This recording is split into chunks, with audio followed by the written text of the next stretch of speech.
All right, the little crimping tool seems to work pretty damn good.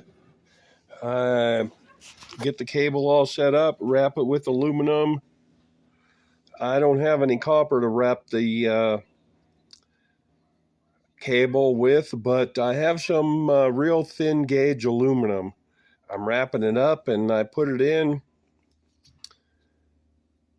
and use my 4 pound hammer and it crimps it just perfect.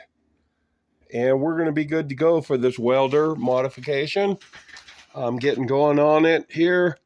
I'm wiring in the AC into the bridge rectifier right now, and we'll see how it goes, but not much room inside this case. But I'm going to make it work, and we'll see how everything turns out. Talk to you later. Bye.